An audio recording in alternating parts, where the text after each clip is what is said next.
I don't know how I ended up in the cage. I'm not necessarily like a cage fighter per se. It's just a culmination of a lot of emotions. I had a lot of things going on in my life, and my family had just moved, and my stepfather had died.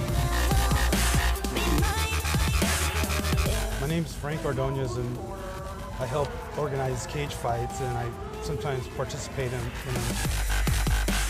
I had agreed to do Quake in the Cage, which is an amateur MMA tournament that Old School Promotions does. And Old School Promotions is another business entity of the dojo that I go to, and that's the Vault MMA and Fitness. And at the Vault MMA and Fitness, I'm a student under Vincent Duchetta and Daniel Hernandez. I'm learning Hapkido from Vincent Duchetta, and currently I'm a brown belt, which means I'm starting to teach people how to teach people martial arts, Hapkido.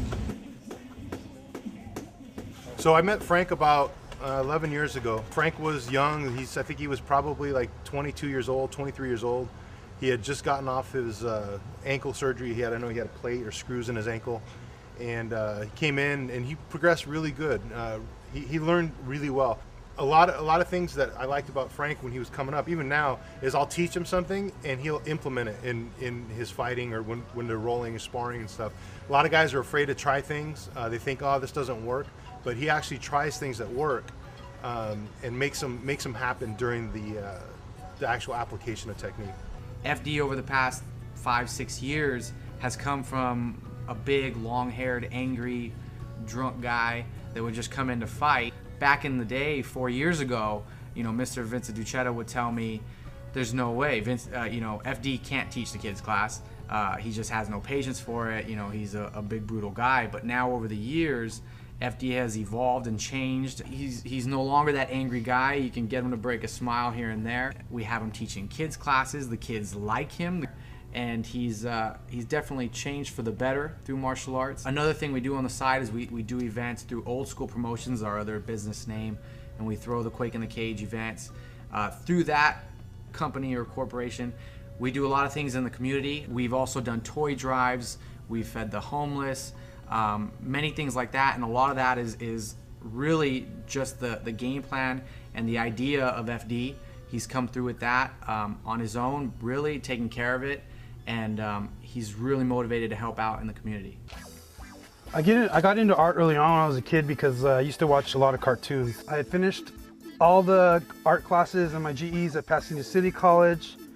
I had done all the classical animation classes at Glendale College, but I ended up going to Valley College because it's the only community college that gives you access to hands-on in film.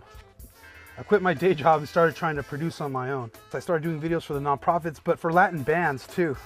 I was working with this organization called Art de Calidad. It advocated education through arts, and that was something I thought was important. I met Frank in 2005. We're doing a bridge event for Day of the Dead. We shut down the entire 6th Street Bridge. At that time, we had 70,000 people. By the time Frank left working with me, we had 200,000 people on the bridge, did amazing amount of advertising, unbelievable, and we just basically took over the city for Day of the Dead. After Festival de la Gente, the economy was bad. I became real depressed because I couldn't find any work, and I was still interested in work in the community. And I found an organization in Monrovia called KGM. We're open to the community to come in here and utilize this facility to produce their own shows. One night, Frank comes walking into the studio. When I first saw Frankie coming into the door, I'm going, don't piss this guy off. And they're talking about like basically beating people's heads in the ring and this and that. And he goes, what you doing? So I show him what I'm doing, and he tells me he's an editor. And I was like, whoa, he's doing martial arts, and now he's telling me that he's an editor and he does all this stuff. And he actually showed me a few of his clips. And I had a very important project that I was working on. The more he started talking, the more I found out that he's done production stuff. And we're a small nonprofit, but we gave him a shot and said, here you go. Here's some projects to edit. This was a project that basically nobody else in the studio had been able to lick. Frank literally came in out of nowhere, knowing nothing about the project, and in a couple of weeks' time turned it into something that not only matched what the previous editor had done, but had his own unique point of view on it. Working at Cajun was great, but I needed to start a career. And I had to make the decision to go back to school to enroll at LA Valley College in the biomedical certification program. What biomedical technology is, it's the infusion of electronics and physiology.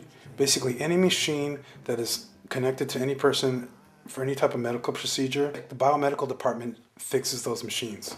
The decision to go from production to biomedical was difficult for me because I thought that I had failed. But what I soon realized that through my failures, that I'm going to be able to find success. I finished school in July and I'm really looking forward to a new career. I feel that working in the hospital environment or working in this field, that I'd be able to help people more than when I was helping them working with the nonprofit organizations, and I could make some steady income for myself. And it's given me a real good outlook on life. And that for anyone that wants to change their life, you can, just with a little bit of effort. I'm on the pursuit of happiness, and I know everything that shines ain't always gonna be gold.